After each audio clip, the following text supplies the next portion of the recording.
Konflik antara masyarakat adat Basipai, Amanuban Selatan, Kabupaten Timor Tengah Selatan, Nusa Tenggara Timur dengan pemerintah daerah setempat masih berlarut. Sebuah video menunjukkan penggusuran yang dilakukan oleh aparat bersenjata dengan menembakkan gas air mata.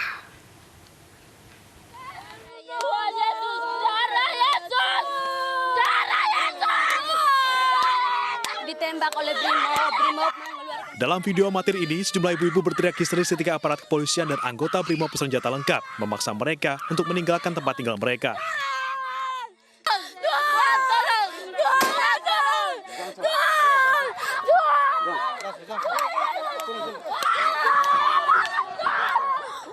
Sejumlah personel keamanan nampak mengancam warga.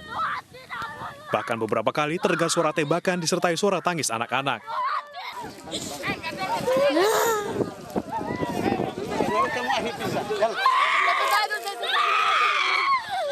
Seorang perempuan nampak histeris, bahkan hingga harus topang temannya.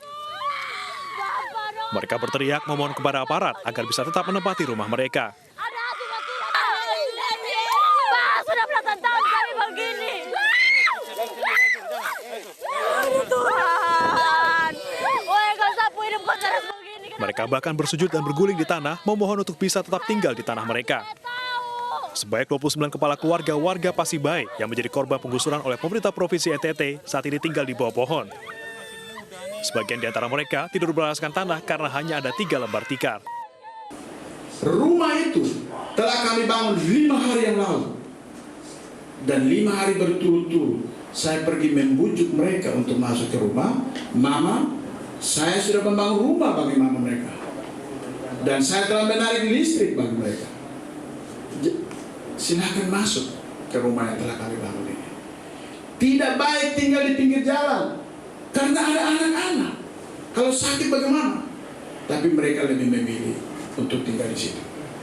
Kemarin peristiwa terjadi ketika saya pergi untuk membujuk mereka, tapi mereka justru memilih tidur di tanah dan berteriak-teriak dan menangis-menangis. Penggusuran ini dilakukan terhadap lahan seluas 370 hektar di Amanuban Selatan, Timor Tengah Selatan, Nusa Tenggara Timur. Tanah ini sedang dalam sengketa antara masyarakat adat dan pemerintah. Tanah yang semula merupakan lahan milik suku kemudian diserahkan kepada pemerintah. Pemerintah kemudian memanfaatkannya sebagai tempat peternakan sapi selama 5 tahun bekerja sama dengan Australia. Kemudian lahan dibiarkan kosong dan digunakan kembali oleh warga setempat untuk berkebun dan membangun rumah. Pemerintah Provinsi NTT ingin memanfaatkan lahan datang merelokasi warga. Namun warga setempat menolak hingga berujung pada penggusuran paksa dengan bantuan aparat bersenjata lengkap. Dari Timur Tengah Selatan, Nusa Tenggara Timur, Eman Suni, iNews melaporkan. Unjuk rasa puluhan mahasiswa Makassar di depan kantor PLN Sulsel Rabar berakhir ricuh. Mahasiswa berunjuk rasa mendesak Badan Pemeriksa Keuangan segera mengaudit keuangan karena adanya indikasi rekening gendut pejabat tinggi PLN Sulawesi Selatan.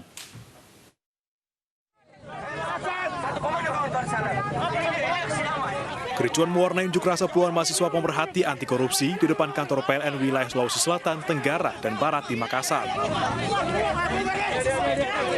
Saling dorong antara petugas Polsek Panakukang dan mahasiswa tidak terelakkan.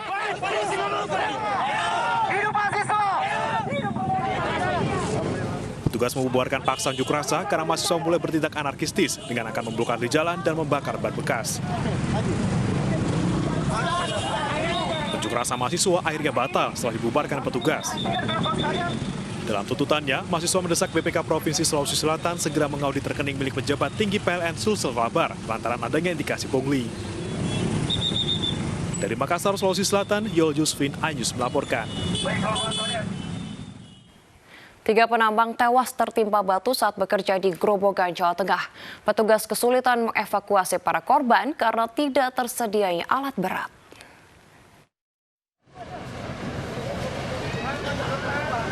Tiga orang penambang tewas tertimpa batu galian yang longsor di desa Katekan, Grobogan, Jawa Tengah. Material batu besar yang jatuh menimpa truk beserta 3 pekerja. Besarnya ukuran batu membuat evakuasi korban sulit dilakukan dan harus menggunakan alat berat. Di lokasi longsoran kini dipasang garis polisi untuk menghindari longsor susulan. Kita dalami proses penyelidikan, nanti kita akan koordinasi dengan Dinas SDM, Kejaksaan dan juga dari Dinas Lingkungan Hidup. Apabila memang prosesnya ini kita penyelidikan nanti ada unsur pidananya, kita akan lakukan gelar perkara dulu untuk melakukan nanti tindak lanjut selanjutnya. Menurut warga setempat, peristiwa terjadi secara tiba-tiba saat pekerja tengah menambang batu galian C. Polisi kini masih meminta keterangan sejumlah pihak terkait kronologi terjadinya longsor. Dari Grobogan, Jawa Tengah, Rustaman Nusantara, iNews melaporkan. Seorang pengedar narkoba ditangkap petugas BNN di wilayah Uluwatu, Badung, Bali. Narkoba jenis sabu yang diedarkan tersangka dikemas dalam bungkus permen.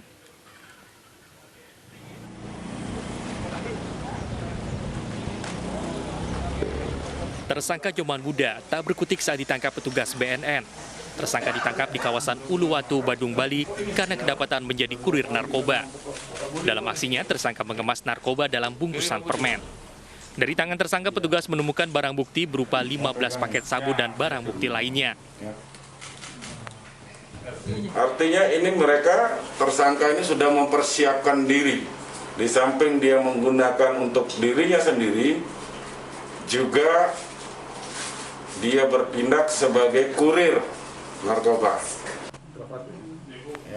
Tersangka mengaku telah berulang kali menjual narkoba. Namun demikian, tersangka belum menerima upah atas narkoba yang telah ia jual. Dari Badung, Bali, Bagus Alit, iNews melaporkan. Seorang aparatur desa ditangkap karena diduga telah membuat sekaligus mengedarkan uang palsu. Sementara itu, polisi telah meringkus seorang pria di Bandar Lampung karena membuat dan mengedarkan uang palsu pecahan Rp100.000.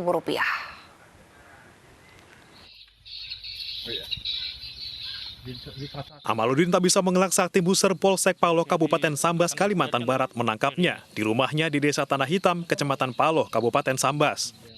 Dari hasil penggeledahan, polisi menyita uang pecahan Rp100.000 sebanyak 69 lembar. Selain itu, alat printer serta kertas dan tinta untuk mencetak uang palsu juga disita petugas kepolisian. Kemudian modusnya, tersangka membuat rupiah pecahan Rp100.000 dengan cara memfotokopi uang kertas rupiah asli yang ada dengan warna yang serupa menggunakan printer.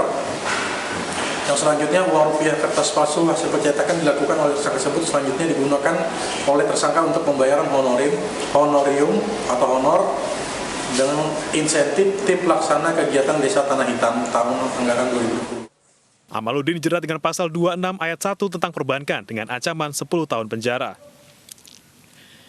Dari Sambas, Kalimantan Barat, Uun Junior, iNews melaporkan.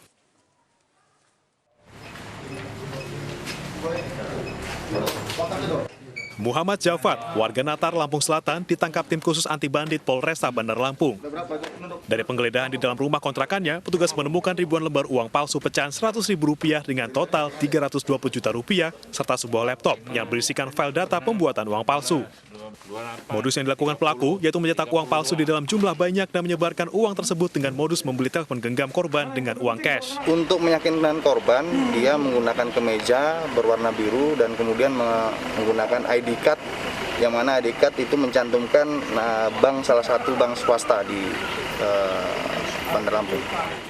Pelaku terancam pasal berlapis tentang penipuan serta pasal tentang mata uang dengan ancaman pidana 15 tahun penjara.